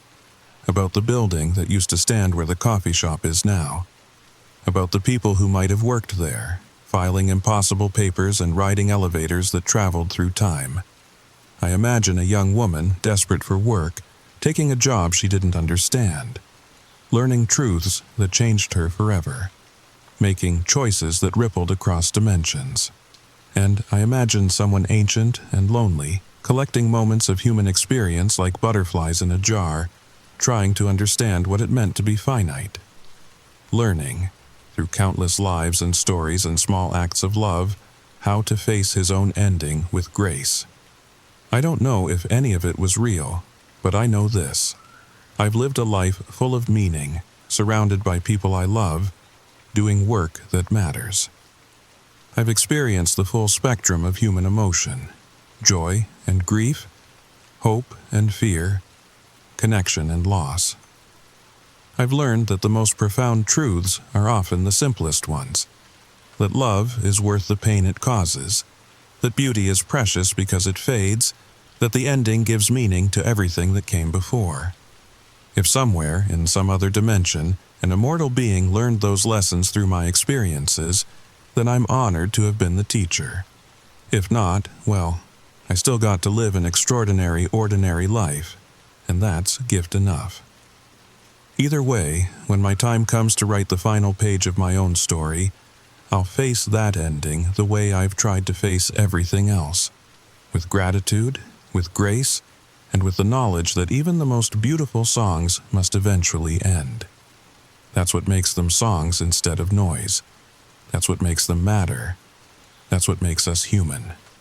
The End, my boss, has worked here for 97 years. He looks 35. In one timeline, you never applied for this job. In another, you died in a car accident on your way to the interview. In this one, he tapped a contract with fresh ink, you chose to dig deeper, to seek truth over comfort. That makes you interesting. I stared at the contracts, my hands trembling. Each one showed a different version of my signature, slightly different handwriting that reflected different choices, different fears, different hopes. In one, my signature was confident, bold. Apparently I'd negotiated a better salary. In another, it was shaky, uncertain. That version of me had been desperate, just like I was. But there was one contract that made my blood freeze. It was signed in red ink, and the date was from 3 years in the future. "What's that one?" I whispered, pointing to the red contract. Mr. Whitmore followed my gaze, and his expression darkened. "Ah, that's the timeline where you figure out how to replicate what I am, where you become something like me, where you start your own collection." He picked up the contract, and I could see through the parchment to another image beneath. Me, sitting behind a desk that looked remarkably similar to his, interviewing a young man who couldn't have been older than 22. It's not a pleasant timeline, I'm afraid. That version of you loses her humanity entirely within the first decade. But I'd have your power. Power? He laughed, and the sound was like wind chimes made of broken glass. "Miss Chen, what you call power, I call prison. Do you know what it's like to experience every possible conversation simultaneously? To know every word before it's spoken, every choice before it's made?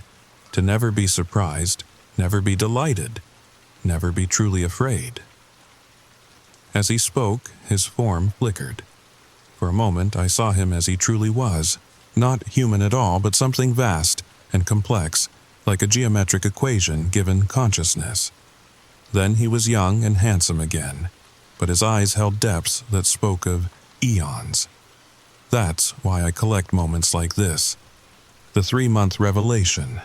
The point where an employee realizes what they've stumbled into and must choose. It's one of the few times I get to experience genuine uncertainty. Through your eyes, through your terror and wonder and hope, I remember what it felt like to not know what comes next. How long have you been doing this? Time isn't linear for beings like me. I've been running this experiment since before your species learned to make fire. But I've also been running it after your sun burns out and Earth is nothing but cosmic dust. I exist in all moments simultaneously, which means I'm also talking to your great-great-grandmother in 1892 and your descendant in 2847. They all work for variations of this company. They all reach this same moment of choice. My knees gave out.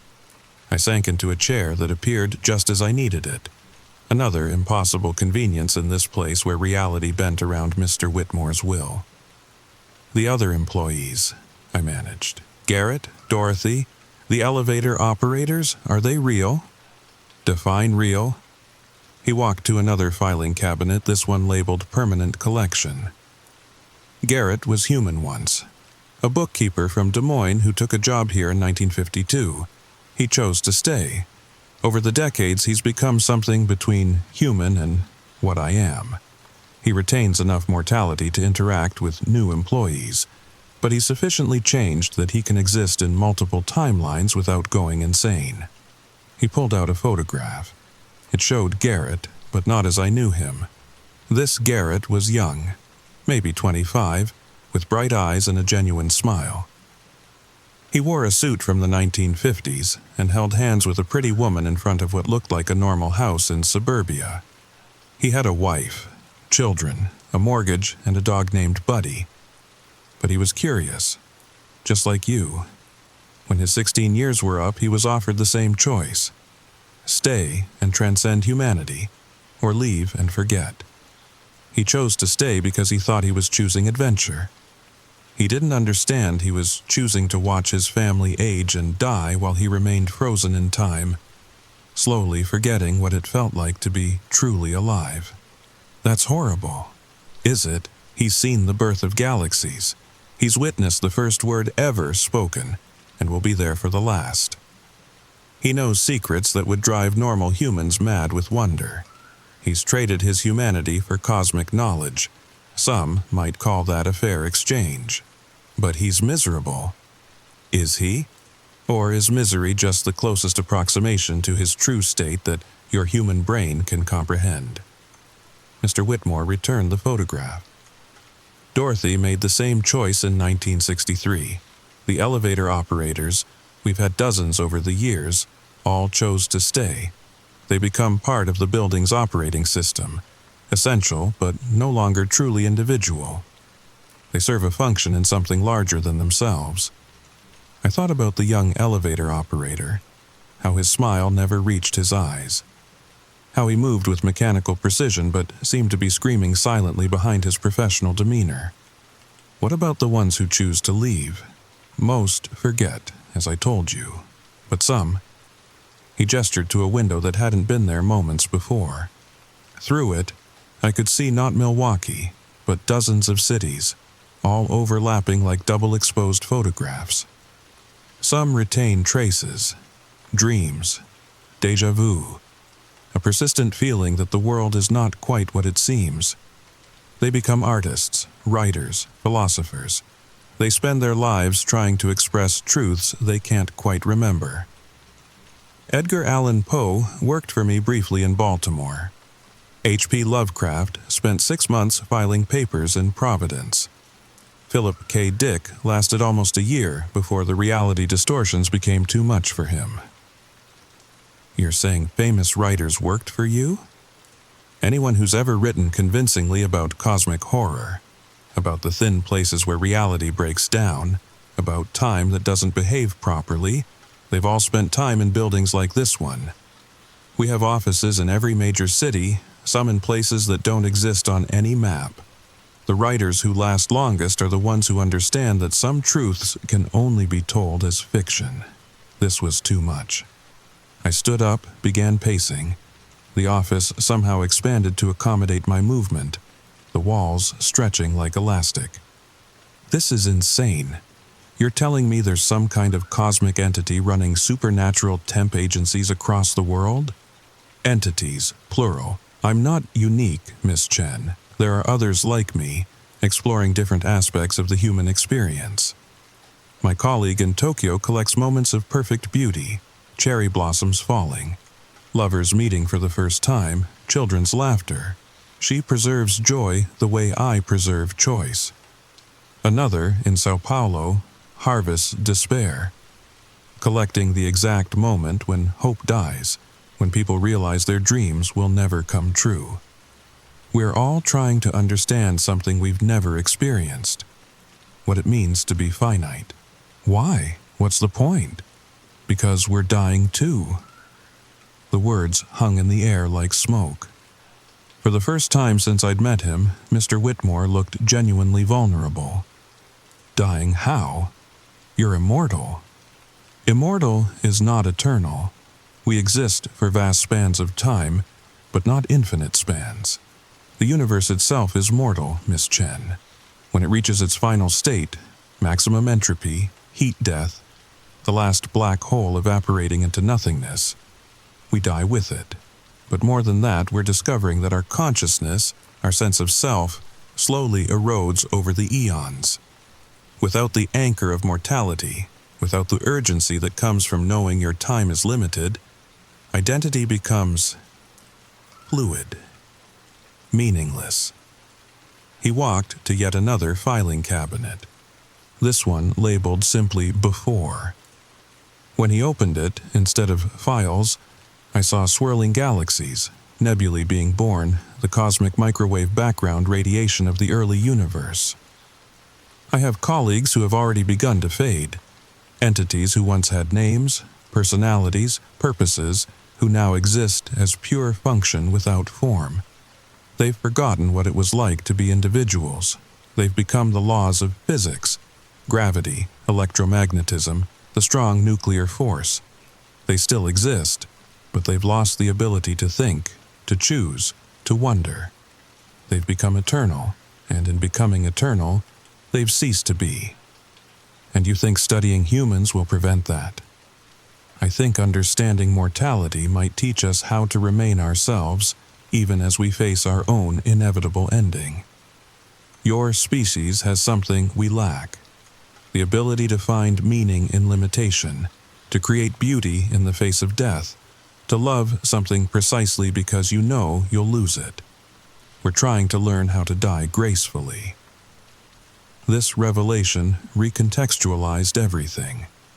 The experiments, the collections, the preservation of human moments. It wasn't idle curiosity or cosmic cruelty. It was desperation. The desperation of gods learning they were mortal after all. The coffee makers, I said suddenly. Pardon? The coffee makers in the break room. They die every 8 days, in exactly the same way, and you replace them with identical models. You're not just studying human mortality, you're practicing, creating small deaths and rebirths to understand the process. His smile was sad but genuine. Very good, yes. The coffee makers are my first attempts at understanding cyclical endings. Birth, life, death, replacement. I thought if I could master the pattern on a small scale, but it doesn't work, does it? Because the new coffee maker isn't the same as the old one. It just looks identical. The continuity is an illusion. Exactly, which brings us back to your choice, Miss Chen. In every timeline, you eventually reach this moment. You understand what I am, what I'm trying to do, and what your options are. Most choose to forget and leave. Some choose to stay and transcend. But you, he pulled out that red contract again, the one signed 3 years in the future. In some timelines, you choose a third path. What third path? You choose to become my teacher. The words hit me like a physical blow. Your teacher? You remain human, but with full knowledge of what you've learned here. You go back to your timeline, live a normal life, but every few years you return. You tell me what you've learned about being mortal, about finding meaning in limitation, about loving things you know you'll lose. You become my guide to mortality. I stared at the red contract. In it, I could see glimpses of that timeline. Myself at 30, sitting across from Mr. Whitmore in his office, explaining how the death of my father taught me about the preciousness of time. Myself at 35, describing the bittersweet joy of watching my children grow up and become independent. Myself at 45, graying at the temples, talking about how my body's increasing fragility made me appreciate simple pleasures more deeply. In that timeline, I said slowly, do I ever find love? Get married? Have those children I see? You do. A man named David. You meet him at a coffee shop. Ironically, the one that will eventually replace this building. You have 2 daughters, Sarah and Emma. Sarah becomes a doctor. Emma becomes a teacher. You're very happy, Miss Chen. deeply, authentically happy in a way that I'm still trying to understand. But there's a cost. There's always a cost. In that timeline, you carry the weight of cosmic truth while trying to live a normal life. It's not easy. There are nights when you lie awake staring at the ceiling, knowing that reality is far stranger and more fragile than your husband can ever imagine. There are moments when you watch your daughters play and see them simultaneously as they are and as the infinite quantum possibilities they could become. You love them more deeply because you know how many timeline versions of them never exist at all. And if I choose that path, I help you learn how to die. You help me learn how to remain myself while facing the inevitable.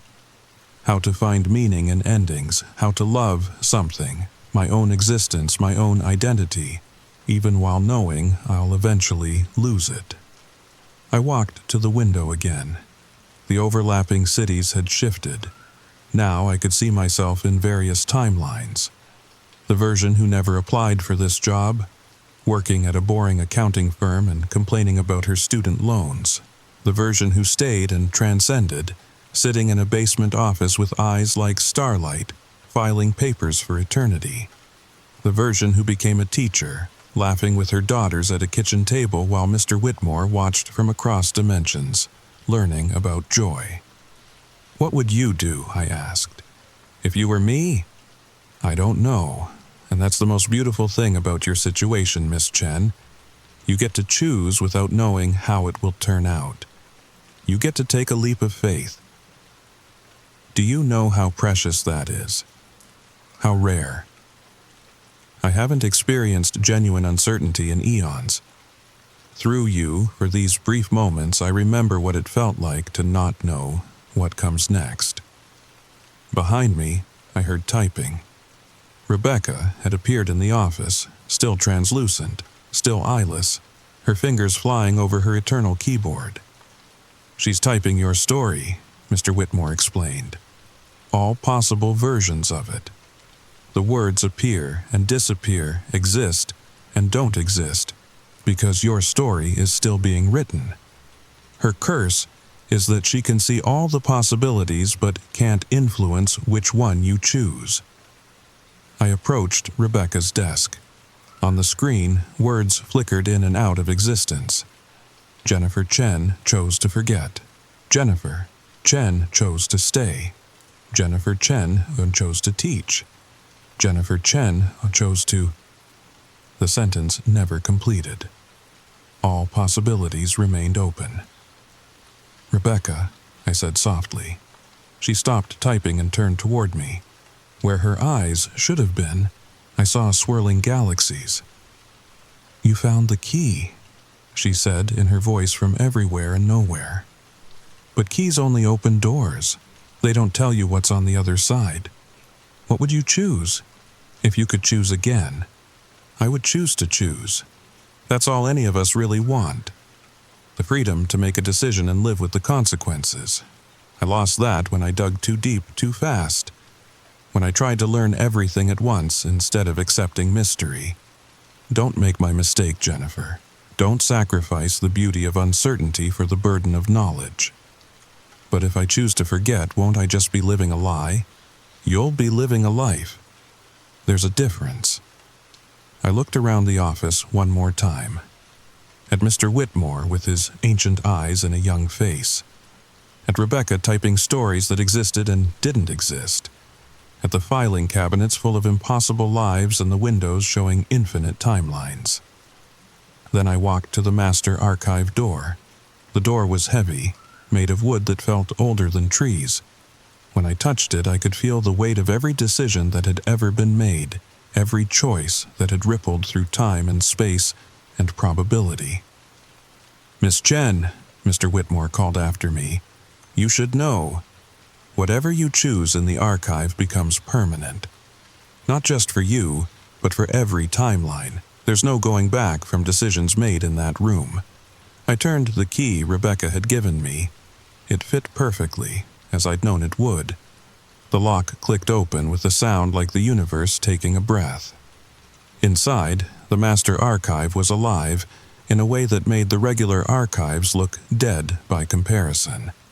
The walls pulsed with a rhythm that matched my heartbeat, or maybe my heart had synced to the room's rhythm. Files flew through the air like birds, reorganizing themselves according to patterns I couldn't comprehend. And at the center, on a pedestal that seemed to be made of crystallized time, sat the ledger. It was enormous, bigger than any book had a right to be, bound in leather that shifted color as I watched. Sometimes brown, sometimes black, sometimes a deep red that reminded me uncomfortably of dried blood. The pages rustled even though there was no wind, whispering secrets in languages that hadn't been invented yet. I approached slowly. With each step, the whispers grew louder. I could almost make out words. Choose, remember, forget, become, remain, teach, learn. When I reached the pedestal, the ledger fell open to a page that was blank except for a single line at the top. Jennifer Chen, Timeline Prime, Decision Point Omega. Below it, 3 options appeared in handwriting that looked like mine, but felt older. 1. Forget everything. Return to your timeline with no memory of this place. Live a normal life with normal problems and normal joys. Die having never known how strange the universe really is. 2. Stay and transcend. Become like Garrett, like Dorothy, like the others who chose to trade their humanity for cosmic knowledge. Exist in multiple timelines simultaneously. Never age, never die, never again experience the uncertainty that makes life precious. 3. Become the bridge. Return to your timeline with full knowledge.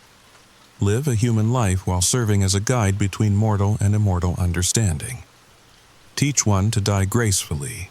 Learn from the other how to live meaningfully. I stared at the options, pen in my hand. It should have been an easy choice.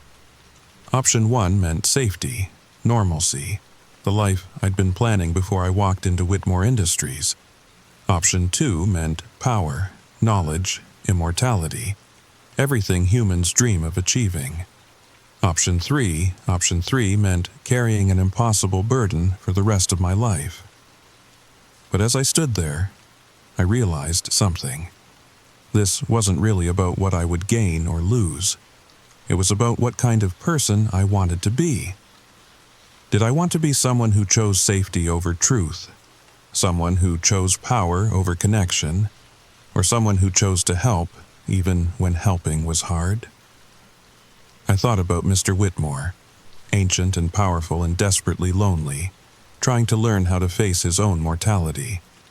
I thought about Rebecca, trapped in her endless loop of seeking truth, and Garrett, slowly forgetting what it meant to be human.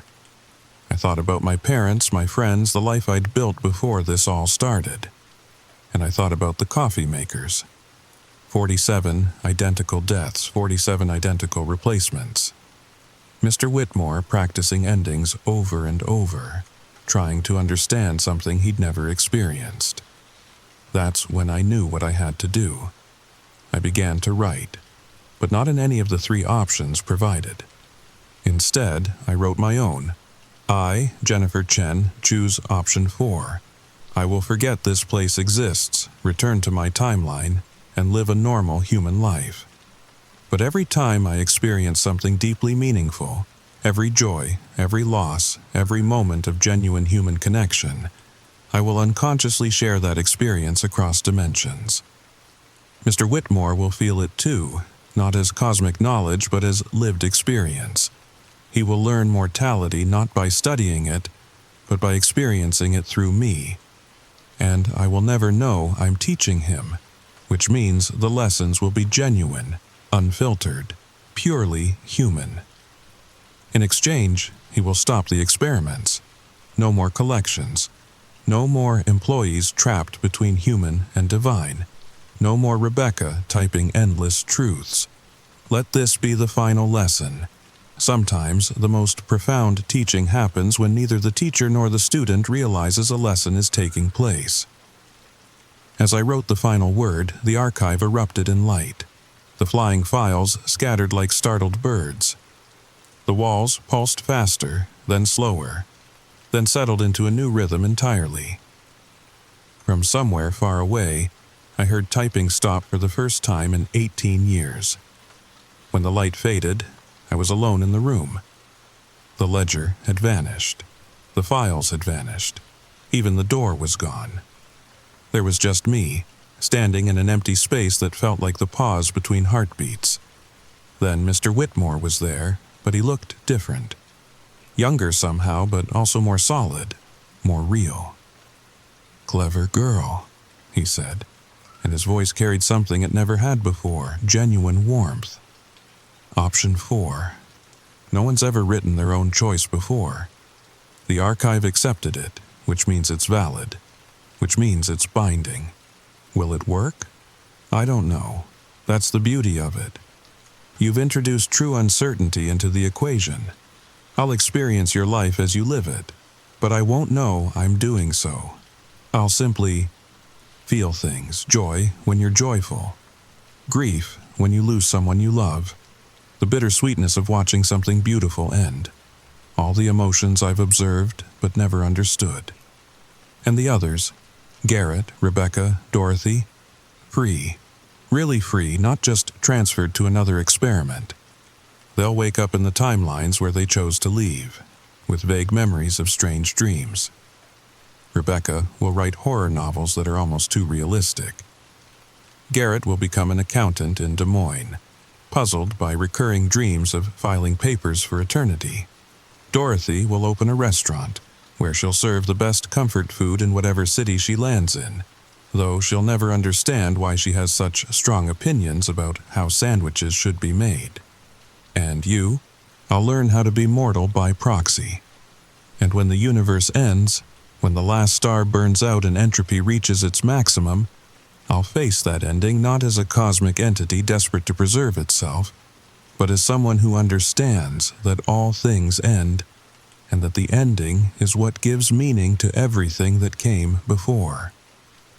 The space around us began to fade, not disappearing, but becoming translucent, like a double-exposed photograph. "It's time for you to go," Mr. Whitmore said. "When you wake up, you'll be in your apartment. You'll have a vague memory of interviewing for a job that didn't work out, nothing more. But you'll live your life fully, authentically, with a depth of feeling that will ripple across dimensions. Will I ever see you again? Every day. You just won't know it." He smiled, and for the first time, it reached his eyes. "Thank you, Jennifer Chen. You've given me the greatest gift imaginable. You've taught me how to hope for an ending." The world dissolved around me like sugar in water. I woke up in my apartment on a Tuesday morning. My alarm was going off. I had a job interview at Morrison Financial downtown. Student loans to pay, bills to catch up on. But I remembered everything, every impossible moment, every glimpse of truth, every choice that led me to understand that reality is far more complex and beautiful than it appears. The interview went well. I got the job. It paid decent, not great, certainly not $90,000 a year. But it was real, normal, safe. Sometimes I walk past the building where Whitmore Industries used to be. It's a coffee shop now. Has been for years, according to the barista. No one remembers it ever being anything else. But late at night, when the city sleeps and the veil between worlds grows thin, I can still see it. The Art Deco masterpiece with its doorman and elevator operator and basement full of impossible files. And I know that somewhere, in some timeline, Garrett is still filing papers. Dorothy is still serving sandwiches. Rebecca is still typing her eternal report. And Mr. Whitmore is still learning what it means to be human. The difference is, now he knows the answer. We choose to keep going, even when we know how strange and terrible and wonderful the universe really is, especially then. 3 years later, I got a package with no return address.